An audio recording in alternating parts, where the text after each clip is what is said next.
At my daughter's birthday party, Mom said she was taking her college fund to pay off my sister's debt. I calmly said, "You mean the account I closed last month?" When she grabbed her phone to check. "All right, you guys, I need to tell you a story. It's about family, about money, and about the lines you have to draw when everything you love is on the line." I never thought my own mother would try to weaponize my daughter's dreams against me, especially not in front of everyone we loved. But that's exactly what happened at Lily's 8th birthday party. My name is Russell, and at 35, the love I have for my 8-year-old daughter, Lily, is unconditional. That's why I've been carefully building her college fund since the day she was born. My mother, Patricia, well, she's always been someone who sees money not as a tool for security, but as puppet strings. A way to control people, to get what she wants. Growing up with her wasn't easy. She was the absolute master of control, using money as leverage in almost every situation. My dad passed away when I was 12, leaving behind a substantial life insurance policy. It should have secured our future, but instead, it became Mom's ultimate tool for manipulation. She changed after Dad died. Grief transformed her, yes, but not in a way that brought us closer. She became obsessed, absolutely obsessed, with controlling every single aspect of our lives, especially our finances. Every single purchase needed her approval. Every dollar my sister, Angela, and I earned from our teenage part-time jobs had to be reported. She even kept detailed ledgers, claiming we owed her for basic necessities. It was insane. My sister, Angela, 2 years my junior, always got preferential treatment. While I was busting my butt, expected to contribute to household expenses from my very first job at 16, Angela was given money freely, no questions asked. Mom would justify it by saying, "Your sister needs more help than you do. You're stronger, more capable." Those words, they carved a deep divide between us, one that would only grow wider over the years. The most gut-wrenching memory from my youth? When I got a partial scholarship to college. I'd saved every penny, working evenings and weekends through high school. 2 months before tuition was due, Mom dropped a bomb. She'd invested my college savings. "It's for your own good, Russell," she said, refusing to meet my eyes. "The return will be better." But those funds? They vanished. I later found out she'd used them to renovate the house and take a vacation with Angela. When I confronted her, she got defensive, insisting improving our living conditions was more important than wasting money on some fancy degree. So I worked 3 jobs, studied full-time, often sleeping only 4 hours a night, just to cover my expenses. Despite all that, I graduated with a business degree and landed a stable job. In my senior year, I met Hannah. She was studying education, and her warmth, her genuine kindness, just drew me in. We dated, got married 2 years after graduation. And guess what Mom's first question was when we announced our engagement? Not, "Are you happy?" or "What are your plans?" No, "How much is that ring worth?" You know, that money could have gone toward a house down payment. That was the moment it solidified for me. Mom would never change. Money was her control mechanism, period. After we got married, things improved slightly, mainly because distance created natural boundaries. Hannah and I moved to a different city. We only saw Mom on holidays or for quick visits. But that financial tension, it was always there, simmering beneath the surface. Every time we bought something significant, she'd find a way to criticize it. Our first home, hours of pointing out flaws. Hannah bought a new car. Mom demanded to see the financing paperwork. Despite everything, I still wanted Mom in our lives. I believed in change, hoped that eventually, she'd respect our autonomy. I tried to set firm boundaries, foolishly hoping she'd recognize our right to make our own financial decisions. My childhood had taught me hard lessons about financial independence, lessons that became absolutely critical when Lily entered our lives. I swore history would not repeat itself. Lily came into our world on a crisp autumn morning 8 years ago, and everything changed. The moment the nurse placed her in my arms, I made a silent vow. She would never experience the financial manipulation I had endured. She had my eyes, Hannah's smile, a perfect blend of us both. As she grew, Lily blossomed, intelligent, perpetually cheerful, intensely curious. By 8, her book collection threatened to overwhelm her shelves. Her laughter? It was pure, unbridled joy, brightening even the toughest days. "Daddy, when I grow up, I want to be a doctor and an astronaut." And maybe also write books, she told me one evening as I tucked her in. Is that too many things? Not at all, sweetheart. I replied, my heart swelling with pride. You can be anything you set your mind to. But behind that promise was a concrete commitment. When Lily was just 3 months old, I opened that college savings account. Every single month, without fail, a chunk of my paycheck went straight in. Some months were tighter than others, especially when Hannah cut back her teaching hours to be with Lily. We postponed vacations, drove older cars, lived frugally. It was all for Lily. By her 8th birthday, through careful investing and consistent contributions, the fund was nearly $50,000. Watching that number climb, it was incredibly satisfying. I was breaking the cycle. My sister Angela, though, she took a different path. She married Brian, a charming guy who lacked any real follow-through. They jumped from one doomed business venture to another, always ending in financial disappointment. And every single time, they'd turn to Mom for a bailout. It's just a loan until we get back on our feet, Angela would say. Not once did they ever repay a single dime. Mom never hesitated. She'd even dip into her retirement accounts. Then she'd call me, not to ask for help, but to tell me about her generosity. Someone has to help them out, she'd say pointedly, as if my refusal to fund their latest scheme was a moral failing. Lily only saw Grandma Patricia a few times a year. These visits were always tense. Mom would make these subtle digs about Lily's future. She should really be taking piano lessons by now, you know, she said when Lily was 6. All the successful children start early. Madison is quite skilled. Madison was Angela's daughter, a year older. Hannah, ever calm, would respond. Lily's taking swimming and loving art class. We're following her interests. Mom would scoff. Art won't pay the bills. You need to think about her future more practically. These interactions became a pattern. Comparisons between Lily and Madison, always implying we were making the wrong choices. She criticized Lily's public school, her activities, even her books. But what really infuriated me was when she tried to speak to Lily privately, undermining our parenting.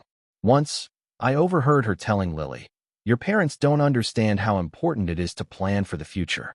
When you're older, you can come live with Grandma, and I'll make sure you get the opportunities they're not giving you." That evening, I finally set a clear boundary. "Please don't make promises to Lily or criticize our decisions to her," I said, my voice firm. "If you have concerns, talk to us privately." She waved her hand dismissively. "I'm just being a grandmother. You're too sensitive." Despite it all, we kept her in our lives for Lily's sake. I wanted Lily to know her grandmother, complicated as she was. I thought I could manage it, set boundaries, limit her influence. In retrospect, I severely underestimated just how far she would go to maintain control over our family's money, especially when it came to Lily's future.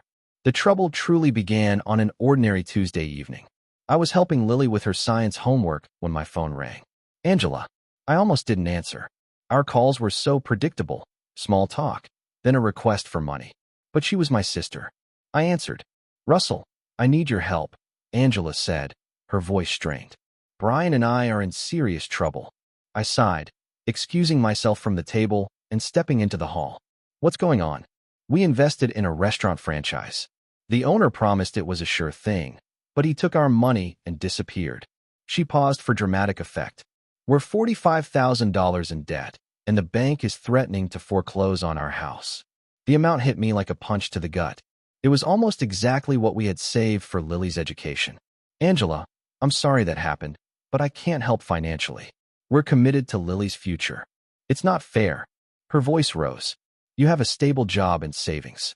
We have nothing. What about family? Helping family.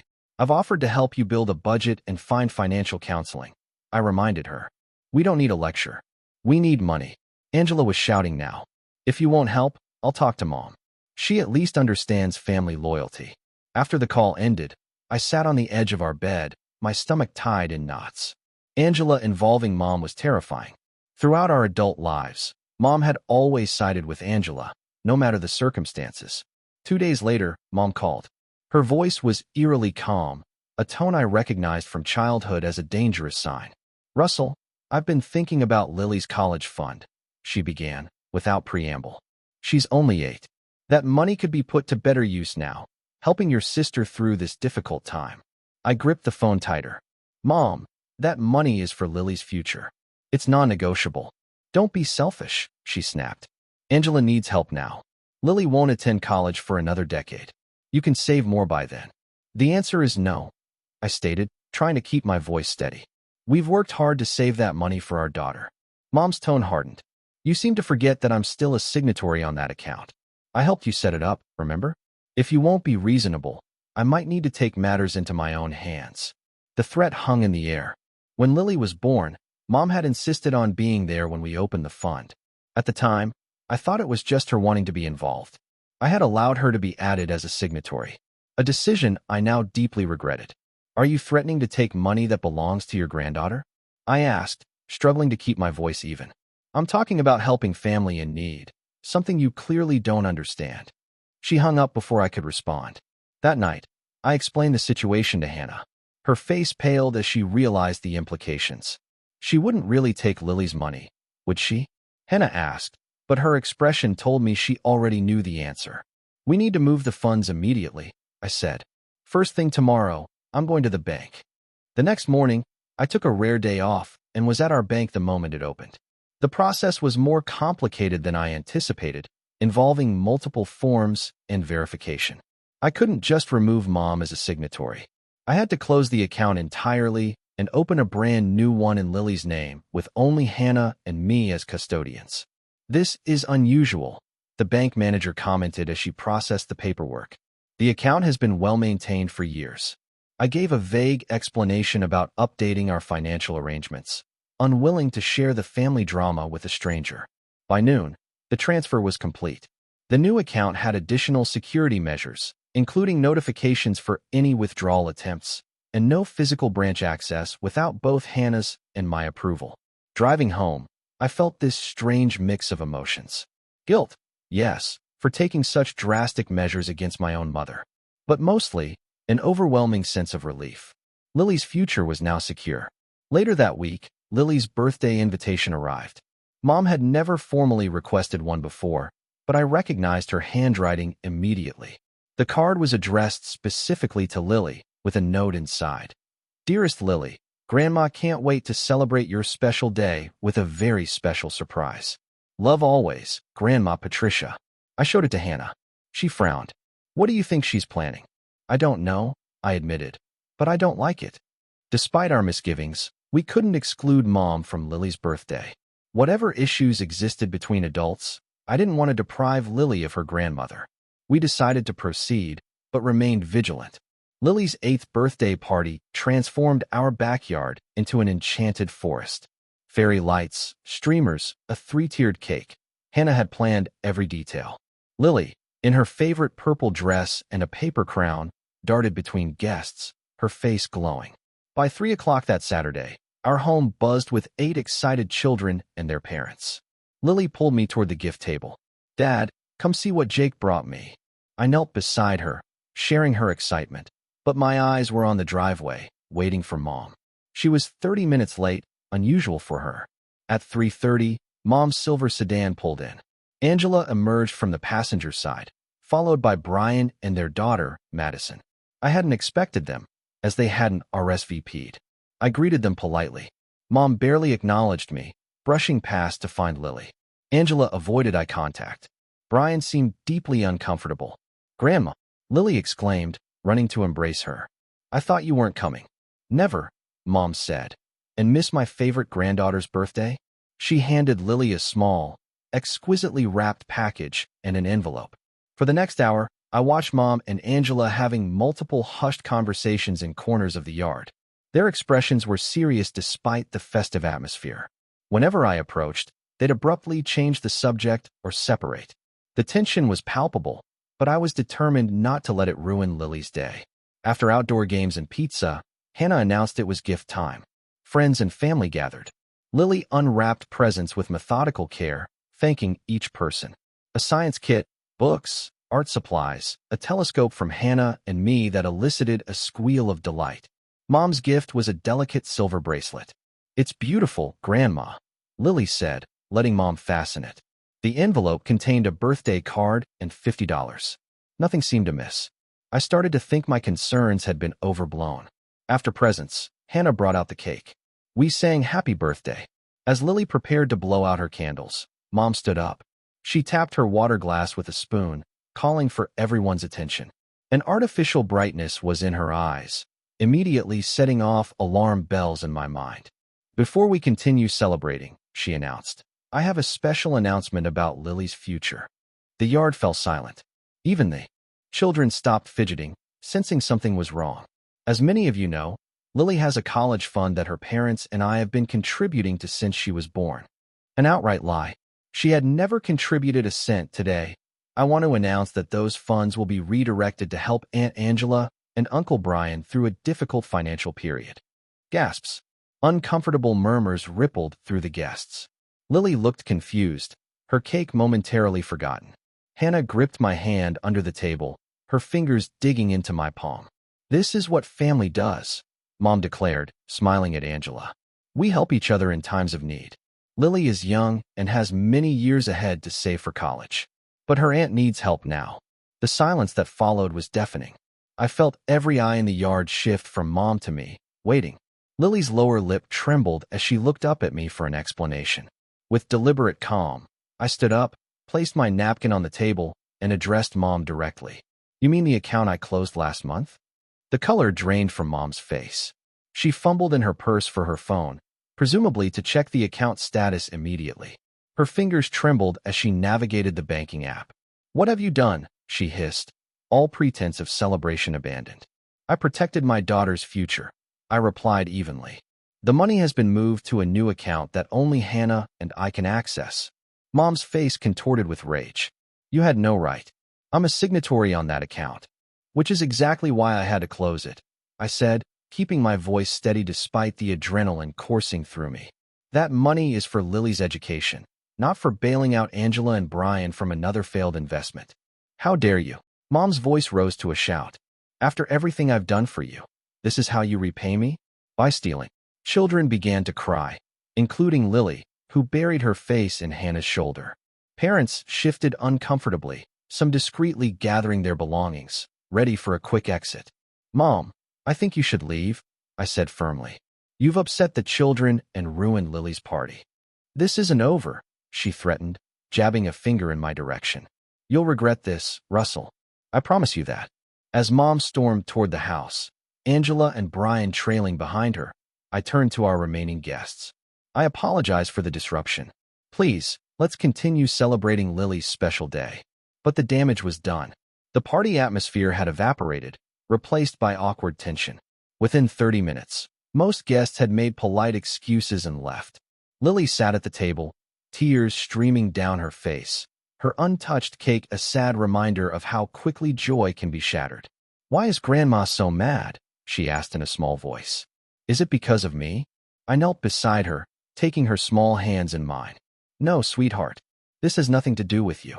Sometimes grown-ups disagree about important things. Your grandmother is upset with me, not with you. As I helped Hannah clean up the abandoned party decorations, I couldn't shake the image of Mom's face, twisted with rage and betrayal. I had never defied her so directly before. I knew this confrontation was just the beginning of what would likely be a long and painful family conflict. That evening, after the party debris was cleared and Lily finally asleep, Hannah and I sat at our kitchen table, emotionally exhausted. The house felt unnaturally quiet. We need to explain things to Lily properly, Hannah said, cradling a cup of tea. She was so confused and upset. I nodded, rubbing my temples where a headache had been building since the confrontation. Tomorrow morning, I said, when she's rested, we'll make her favorite pancakes and talk it through.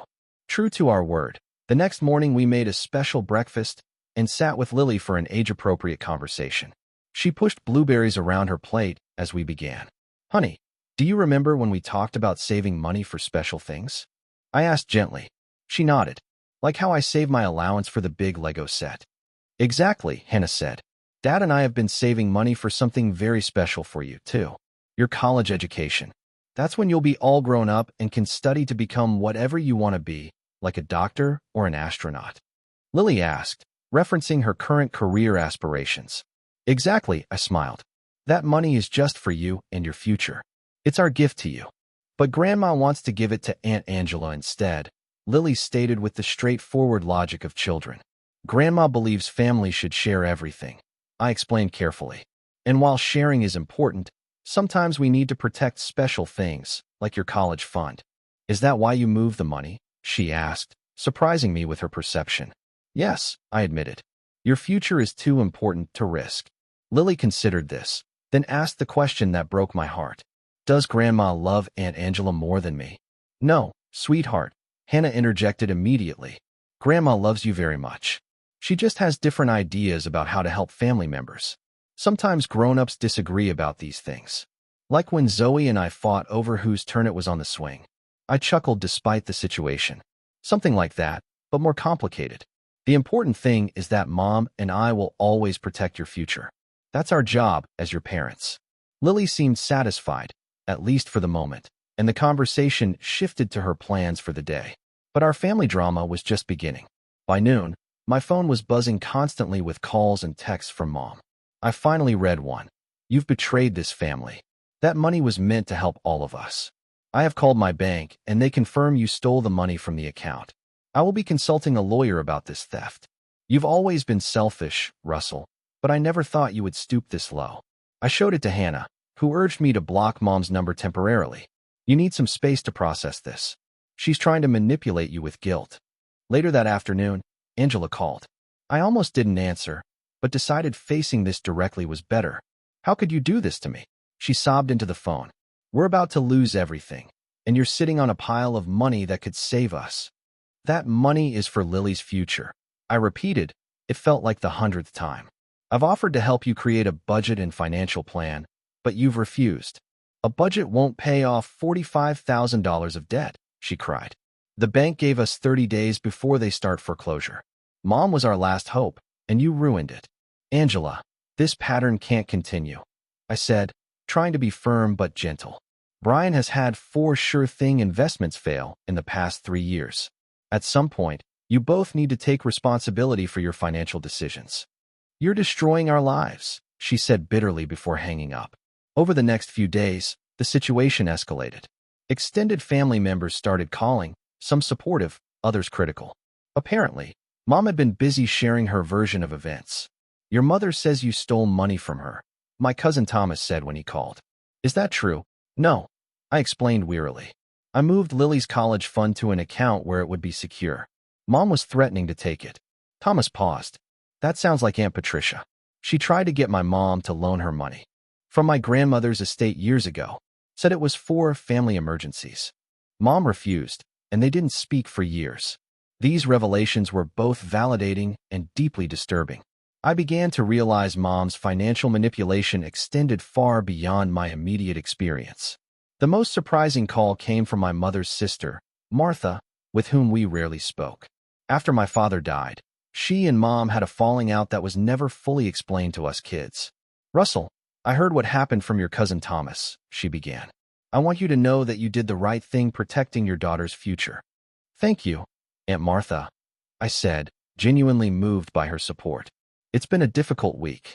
Your mother did the same thing to me 20 years ago, she continued, her voice heavy with old pain. After your father passed, he left a separate insurance policy, naming me as beneficiary to repay a loan I'd given them for their first house. Patricia contested it, claiming she needed it more as a widow with children. When that didn't work legally, she took the money from our mother's account, where I'd temporarily deposited it while sorting out the estate. I was stunned into silence.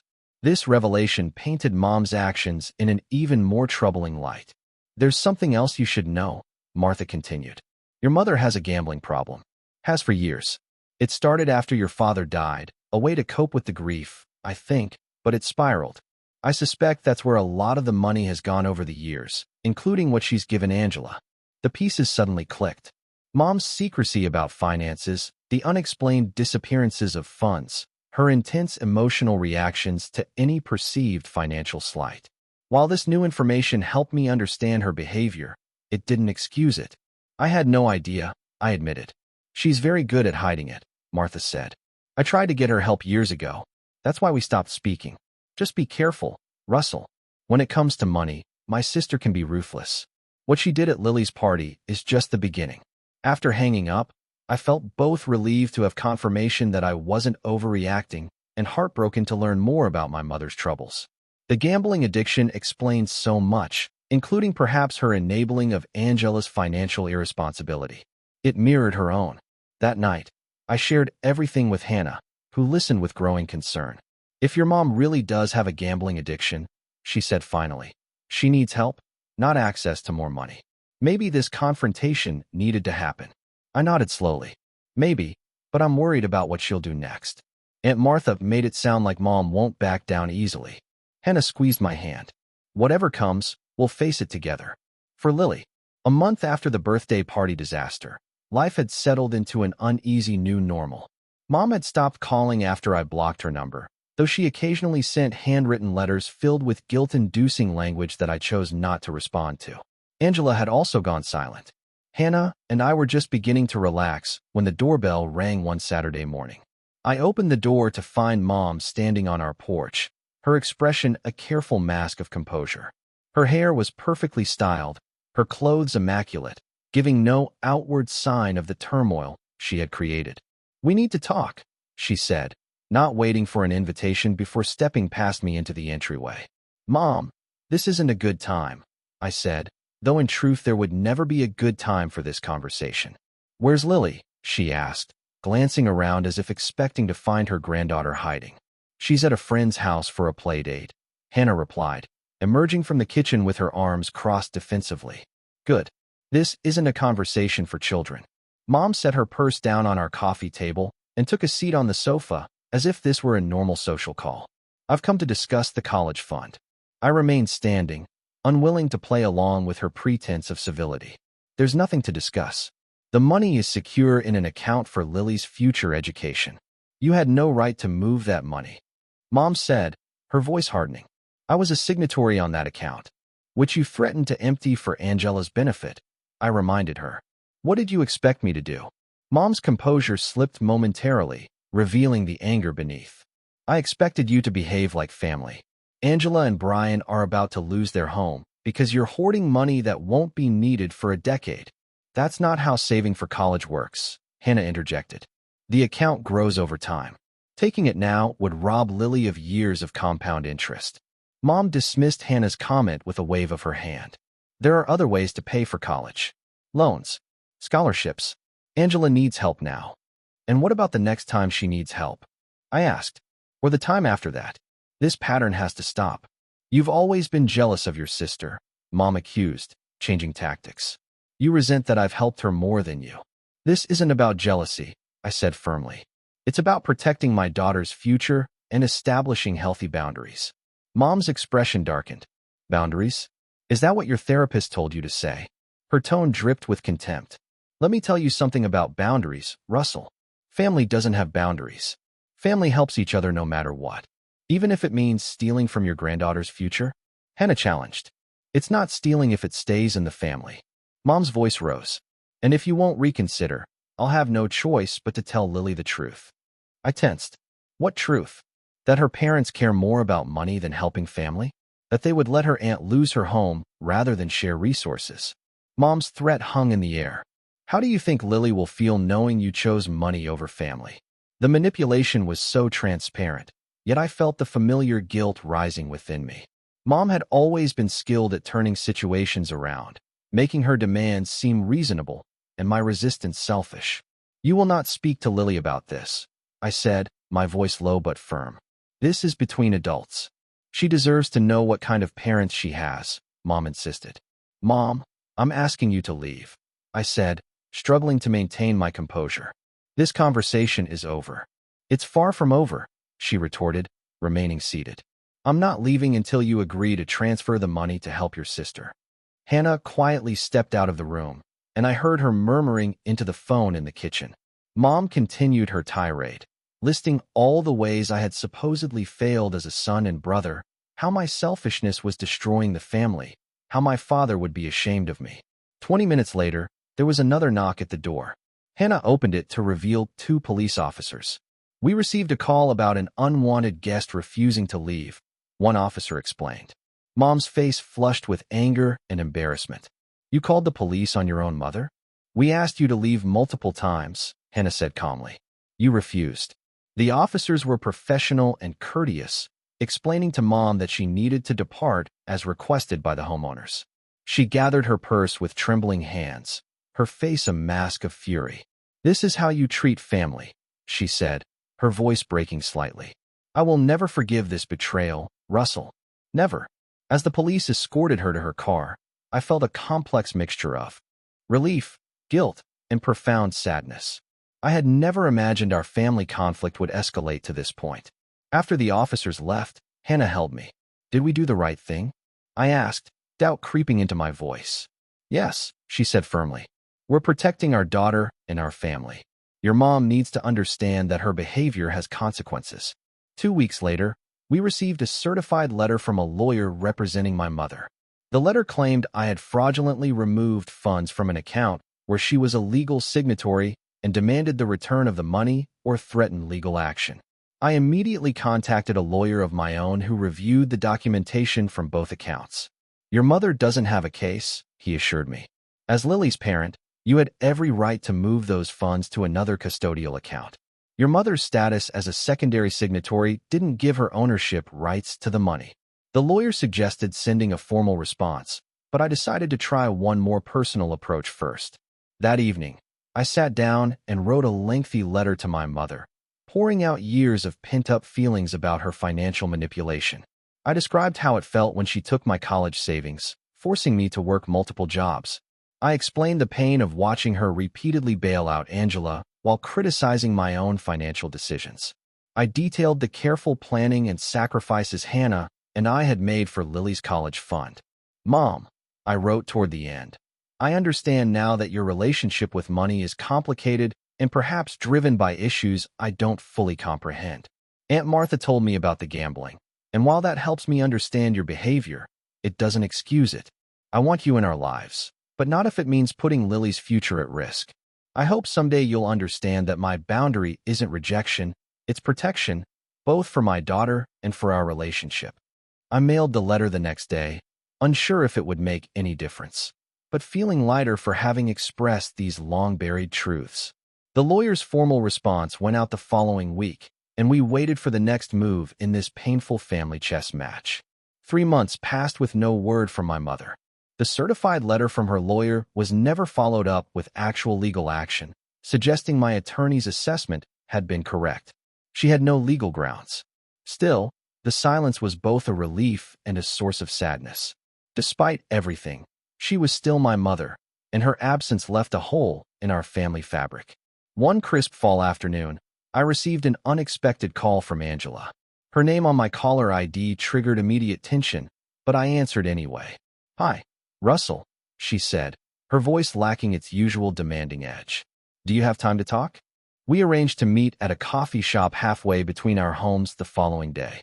I arrived early, choosing a quiet corner.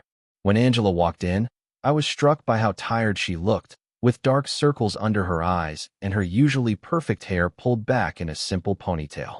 "Thanks for meeting me," she said, sliding into the chair across from me. "I owe you an apology." Of all the ways I had imagined this conversation starting, an apology wasn't one of them. I waited for her to continue. "Brian and I," she hesitated, staring into her coffee cup. "We've been making bad decisions for years. The debt wasn't just from one investment gone wrong. It was credit cards, loans we couldn't afford, living beyond our means." "I suspected as much," I said carefully. "We almost lost the house," she continued. "But instead of taking Mom's money or yours, we finally got real help. We're working with a financial counselor now. We've sold a lot of stuff, downsized to one car. Brian's taken a steady job instead of chasing get-rich-quick schemes." "That's really good to hear, Angela," I said, genuinely pleased. "Mom showed me your letter," she said, looking up to meet my eyes. She was furious at first, but I think it affected her. She's been different lately, quieter. She actually declined when Brian asked to borrow money last month. This news surprised me. "Has she mentioned anything about gambling?" Angela's eyes widened. "Gambling? Mom." I briefly explained what Aunt Martha had told me. Angela sat back in her chair, visibly processing this new information. "That explains a lot," she finally said. "The mysterious withdrawals from her accounts. Times when she was supposedly shopping but came home empty-handed." She shook her head. "I had no idea. I think she needs help, I said gently. Professional help. Angela nodded slowly. I'll try to talk to her about it. She's more likely to listen to me than you right now. Before we parted, Angela asked if I would be willing to help her create a realistic budget and financial plan. I agreed, suggesting we meet monthly to review her progress. It was the kind of support I had offered for years, but she had never accepted until now. I'm not asking for money, she clarified as we walked to our cars. Just your expertise. You've always been good with finances, even when we were kids.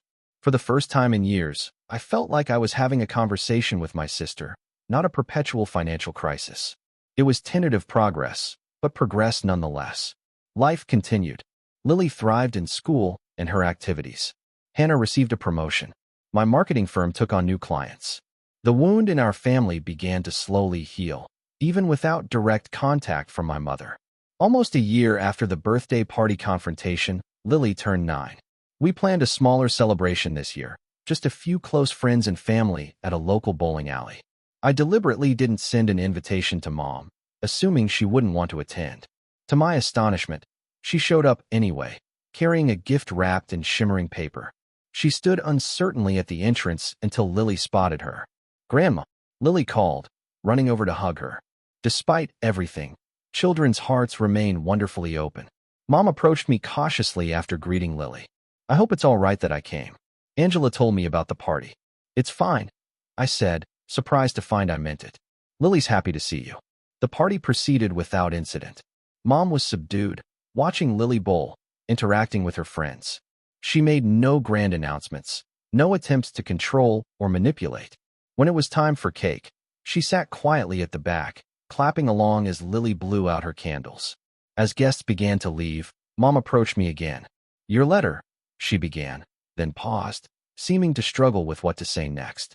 I didn't appreciate it at the time, but you were right about some things.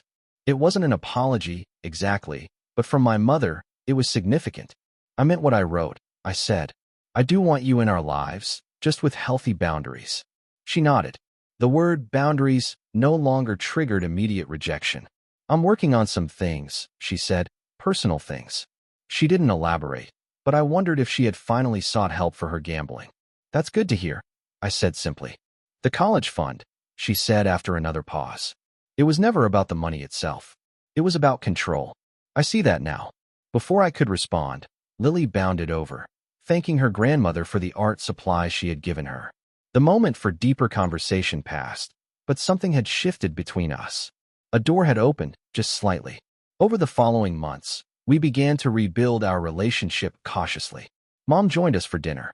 Occasionally, never staying too long, and careful not to overstep. She never directly apologized for what happened at Lily's 8th birthday, but she demonstrated change through her actions. She respected our parenting decisions, didn't offer unsolicited financial advice, treated both her granddaughters equally. I even started seeing a therapist to work through the complex emotions surrounding my relationship with my mother. Years of financial manipulation had left deep wounds that needed professional help to heal.